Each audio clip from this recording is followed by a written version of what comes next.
Olá pessoal, sejam bem-vindos à nossa disciplina Avaliação da Aprendizagem. Eu sou a professora Ana Bolena e nós iremos trabalhar dentro do curso de Licenciatura em Computação da Universidade Federal, no Centro de Ensino Aberto e à Distância. Bem, nós vamos iniciar falando um pouco da história da avaliação dentro dos estudos da professora Léa e da professora Maria Alva. E citando aqui um pensamento de Comênios, onde as escolas fazendo com que os homens se tornem verdadeiramente humanos são sem dúvida as oficinas da humanidade. Quem foi Comênios, pessoal? Bem, Comênios, ele foi o primeiro educador no mundo ocidental a interessar-se na relação ensino-aprendizagem. E foi ele quem deixou uma grande contribuição para toda essa história da avaliação que nós vivenciamos hoje. Bem, e ao nos reportarmos para os primórdios, para o início, onde tudo começou a avaliação, nós vamos buscar a sua origem no latim, que significa valere, ter ou dar valor a algo, tornar digno. Então, avaliar ainda hoje é confundido com medir, até pela própria origem dessa palavra avaliação. Bem, mas na realidade, avaliar faz parte do nosso contexto. Por quê? Porque continuamente nós estamos avaliando. Nós avaliamos se estamos gostando de uma determinada comida, de um determinado lugar, nós avaliamos a aparência de alguém, nós avaliamos um determinado curso, nós avaliamos um determinado professor, enfim. O próprio médico também, quando ele está no seu consultório e nós chegamos, ele faz toda uma avaliação conosco. Então, a avaliação faz parte da nossa vida cotidiana. O tempo inteiro nós estamos avaliando. Então, como surgiu a avaliação? A avaliação ela surgiu com a criação de sistemas de testagens. Que testagens eram essas? Vamos observar. Então, em 205 anos antes de Cristo, Shan, o imperador chinês, ele já fazia os seus exames através de práticas com seus oficiais, Ele examinava seus oficiais e os promovia ou demitia, através de exames elaborados por eles.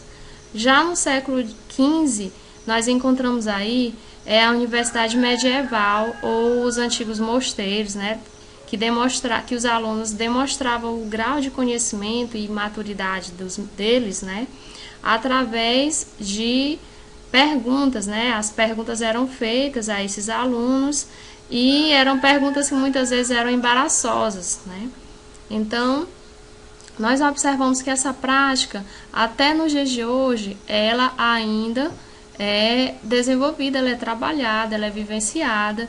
Por exemplo, nas seleções de mestrado, nós podemos observar que nas entrevistas que são feitas, o aluno passa por uma série de perguntas, onde muitas vezes os alunos são desclassificados, são reprovados exatamente por conta das suas respostas.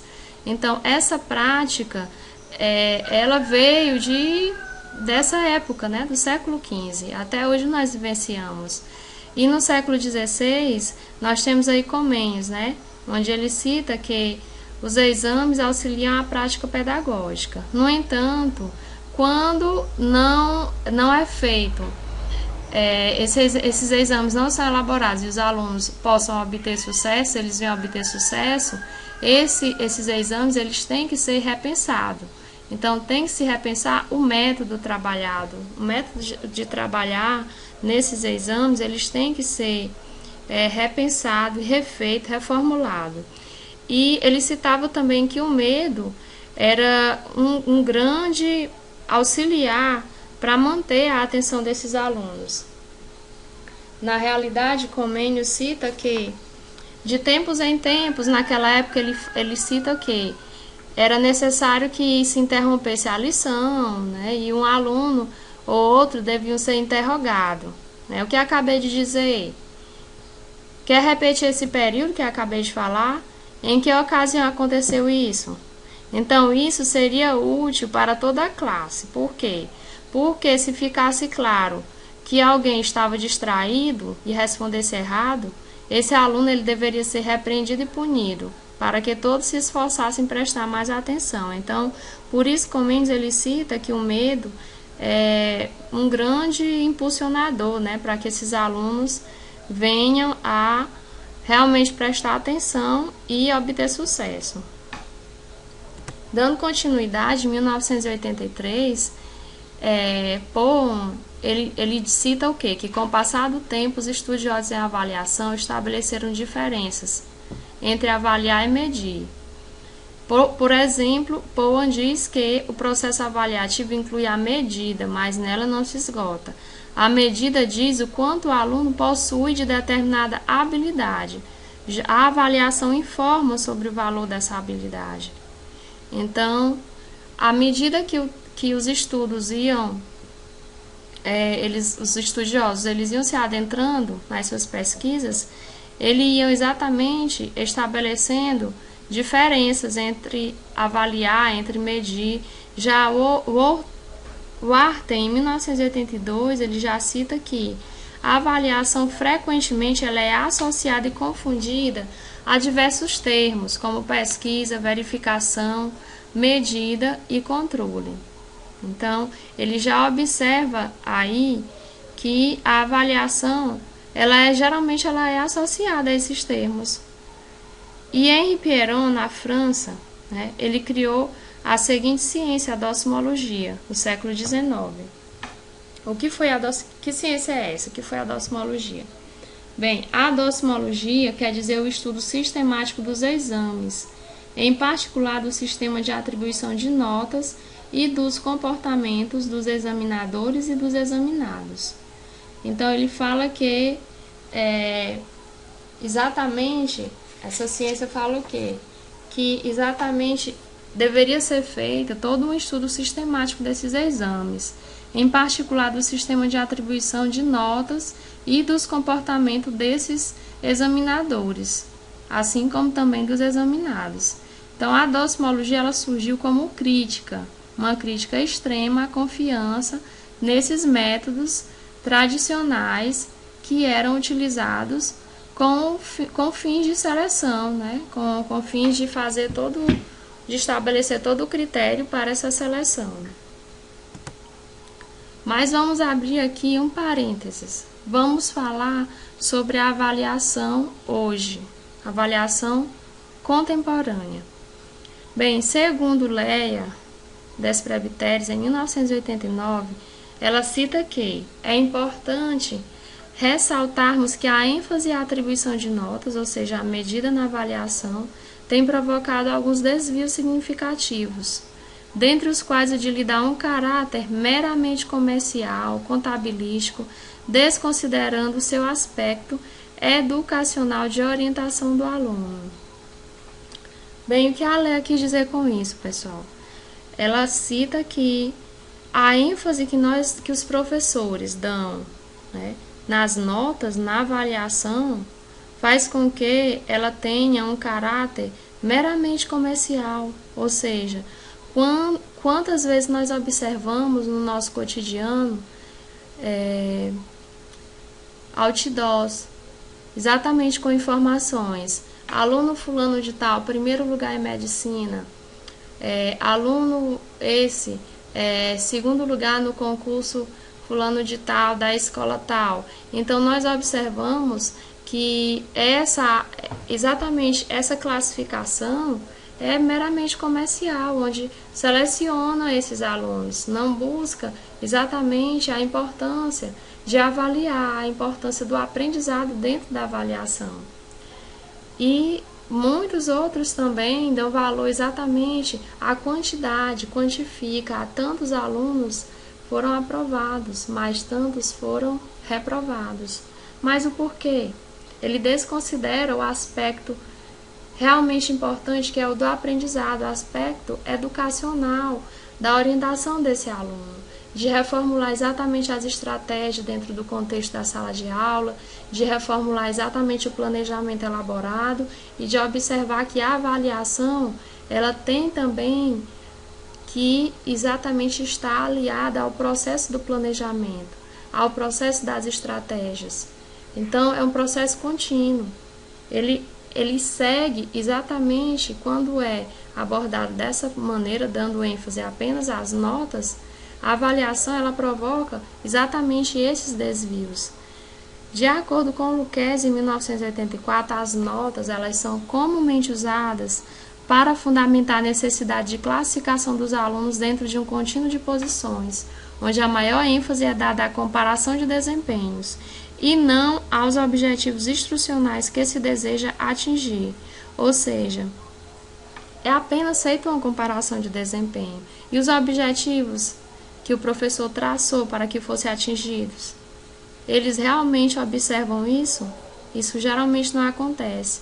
E quando isso não acontece, isso faz com que o aluno seja classificado como inferior, médio, como superior, com exatamente quanto ao seu desempenho. E muitas vezes isso acontece e o aluno fica preso exatamente a esse estigma, né, de médio, inferior. Eu sou inferior porque eu não conseguia obter um 8, obter um 10. E ele não consegue, assim, realmente demonstrar todo o seu potencial. Então, seguindo adiante, dentro do contexto histórico da avaliação, nós voltamos aí para as pesquisas, né, desses estudiosos, no período em que foi feito todo um acompanhamento exatamente dessas pesquisas, desses estudiosos, e nós chegamos aí em Tyler, onde a avaliação, esse termo avaliação da aprendizagem, ele é bem recente. Ele apareceu em 1930 e é exatamente atribuído a Ralph Tyler, esse educador de 1940, onde ele observa que a questão do ensino está muito atrelada à questão dos objetivos. Por quê? Porque ele observou que num contexto onde 100 alunos estão trabalhando, estudando, participando dos mesmos processos, apenas 20 conseguem obter sucesso. Então, ele cita aí que avaliar é alcançar os objetivos, avaliar é diferente de aplicar testes. Existem outras formas de avaliar o alcance dos objetivos. O único problema é que Tyler ele não vincula a avaliação a um processo contínuo, né? Então, em 1977 surge Malker, que enfatiza a importância dos objetivos para alcançar os resultados almejados. Em 1963, nós observamos aí Bloom, que ele destaca a relevância de uma educação contínua durante toda a vida do indivíduo. E Bloom, ele trouxe grandes contribuições, ele é de uma importância extrema. Por quê? Porque as ideias de Bloom em torno da avaliação, elas trouxeram, juntamente com a de Malker também, né, trouxeram grandes contribuições, né, para o domínio da aprendizagem, porque defende a ideia de que cada vez mais é necessário a educação contínua, a educação durante toda a vida do indivíduo. E cabe exatamente à escola esforçar-se para assegurar a experiência de aprendizagem bem-sucedida. Então, segundo Bloom, ele desenvolveu um modelo para mestria. Que modelo era esse, gente? Esse modelo manteve a concepção de avaliação, afirmando que quase todos os alunos eles são capazes de atingir os objetivos educacionais, desde que seja concedido tempo e condições apropriadas de aprendizagem. Ou seja, segundo ele, os alunos eles aprendem em seu próprio ritmo, lembrando que a premissa básica é a de que o padrão determina o ritmo de aprendizagem, que a maioria dos estudantes pode sim atingir esse domínio, mas isso se dispuser da quantidade de tempo requerida para aprender, ou seja, os alunos, cada aluno ele tinha o seu ritmo, então cada um eles dependiam de um certo tempo, um tempo diferenciado muitas vezes, né? Porque cada aluno tem o seu ritmo. Então, esse era o pensamento, então era o modelo para a mestria, né? Que deixou grandes contribuições também para a nossa época. E as características da avaliação desse modelo de mestria? Bem, ele não apenas media o nível de proficiência, né, o nível de prontidão desse aluno, como também permite ao professor a correção das suas estratégias. Caso o professor observasse que aquelas suas estratégias não trouxeram um sucesso almejado, sucesso esperado, então ele já retomava, né, dava todo uma nuance diferente, né, uma mudança. E as características, né? As características eram formativa, né? Era implícito também a avaliação criterial e padrões de desempenho. Bem, os pressupostos da avaliação para mestria, dentro dos pressupostos nós observamos que ele vai compartilhar de um certo respeito ao formalismo, porque exige a identificação dos aspectos lógicos da aprendizagem, a análise comportamental que se pretende gerar nos alunos e a decomposição das matérias, de forma a facilitar a aprendizagem dos mesmos, né? Então, a rigorosa definição dos objetivos em termos de atividade dos alunos, de forma que possa gerar esses comportamentos observáveis, então são muito importantes. E é necessário também que seja feito todo um diagnóstico inicial que incida sobre os comportamentos de entrada do aluno, de forma que o professor ele possa tomar conhecimento dos domínios dos pré-requisitos necessários para que realmente esses objetivos eles sejam alcançados. Dentro das fases do processo de instrução, do modelo de mestria, gente, nós vamos encontrar aí, inicialmente, a avaliação diagnóstica, né? A avaliação diagnóstica ela é identificada através das necessidades de aprendizagem de cada aluno, como também o favorecimento das condições de aprendizagem para o sucesso acadêmico.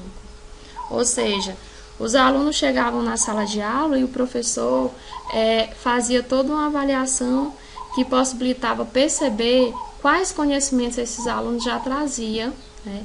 Que dificuldades esses alunos tinham também através dessa avaliação. Então, era uma avaliação que ia diagnosticar, descobrir, né, quais eram os conhecimentos já obtidos e as dificuldades. E o diagnóstico inicial, ele exatamente tinha o objetivo de conhecer os domínios do aluno antes de iniciar uma nova sequência.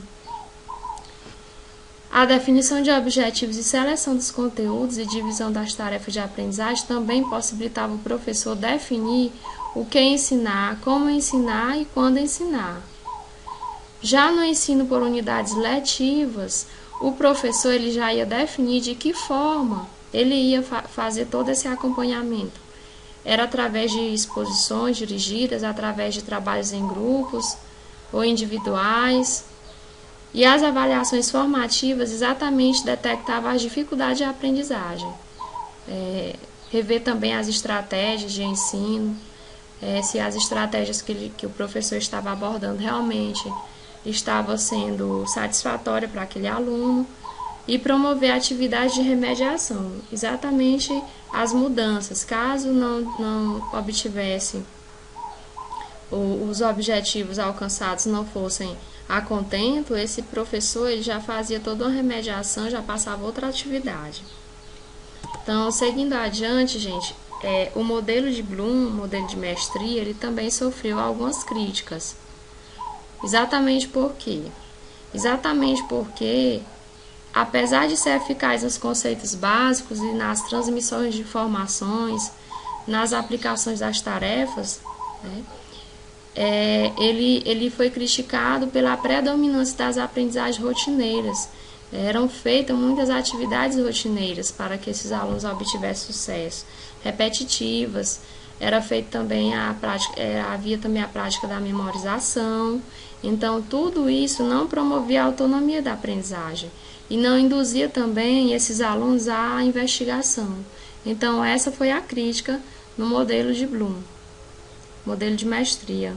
Seguindo adiante, nós vamos abrir um parênteses, destacar aí o panorama histórico sobre a avaliação da aprendizagem escolar no Brasil. Então, a história da avaliação da aprendizagem se caracteriza segundo o período político da época. De acordo com a avaliação no ensino jesuítico, gente, como se baseava a avaliação nesse período? Bem, a avaliação no período do ensino jesuítico tinha a função de disciplinar os alunos, né? Baseava-se em exercícios de fixação, era utilizada uma metodologia baseada na repetição e na memorização, né? Então, a função era uma educação de cunho elitista, né? Onde nós observamos que, na realidade, esses alunos, eles tinham que fazer repetições, tinham que fazer várias memorizações, e também predominava o ratio studiorum, que era exatamente a repetição desses ensinos, né? Onde os jesuítas diziam que era completamente compreensível, né, converter hereges e alimentar os cristãos vacilantes através, né, dessas práticas que era feita no período jesuítico. Então, eles eram contrários também ao espírito crítico, né, e eles privilegiavam a conservação da tradição. Então, o que a gente pode observar é que no ensino jesuítico o aluno ele não era incentivado a possuir nenhuma crítica, nenhum tipo de criticidade. Então, a educação era apenas aquela educação onde os alunos eles apenas memorizavam, né? E não tinha nenhum caráter de possuir algo que fizesse com que os mesmos viessem a ter uma instrução de caráter crítica, né? Uma instrução diferente do que eles repassassem. O que era repassado por eles, os alunos tinham que acatar de prontidão, de imediato. E a avaliação no Império? A avaliação no Império era sistemática, ou seja, não possuía nenhum tipo de sistematização, era precária, exatamente porque estava iniciando a formação dos professores para a atuação. Então, nesse período, como estava iniciando essa formação dos professores, a educação no Império ele era precária, não era uma educação sistematizada. Era uma educação escassa, não é isso? Então, na avaliação já no período republicano, já vem de forma sistemática, com provas orais, escritas e práticas, diferente, né, exatamente do período em que nós acabamos de ver, né, em que não era uma educação sistematizada, com provas orais. Aqui, já no período republicano, eles já tinham provas orais, escritas, práticas. Os exames eram utilizados como instrumentos de avaliação, resultando já aí na aprovação ou na reprovação do aluno. E na escola tradicional? Bem, como vocês já sabem, centrava-se a figura do professor e do aluno.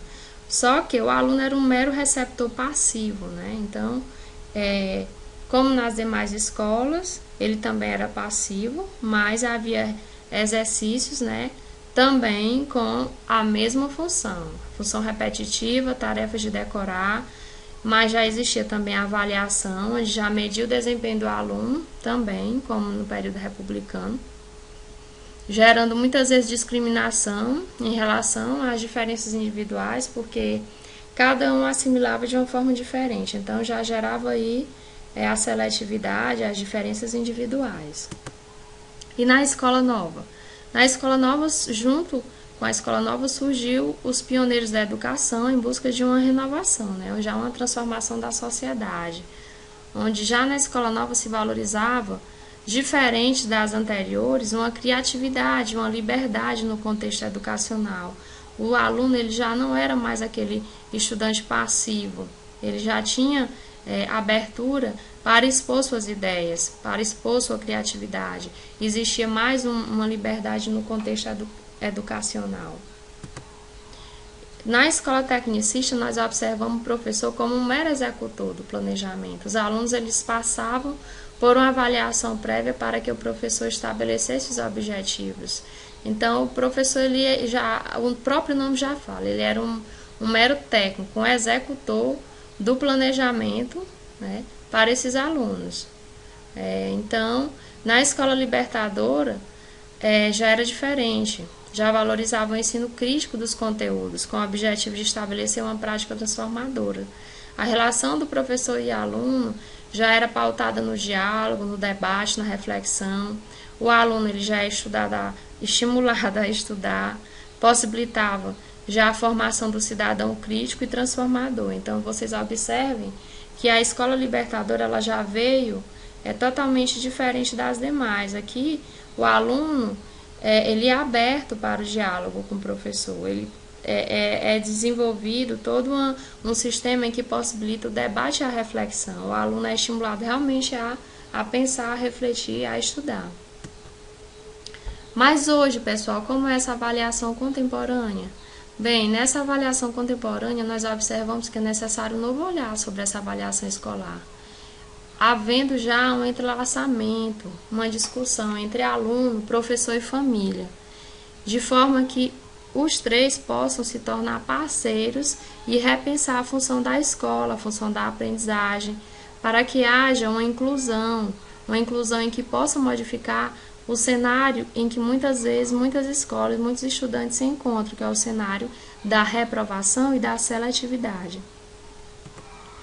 Então, Pena Firme, em 2007, ele já ressalta que o grande desafio da avaliação hoje é reconhecer o que é importante saber e, de fato, utilizar essa informação.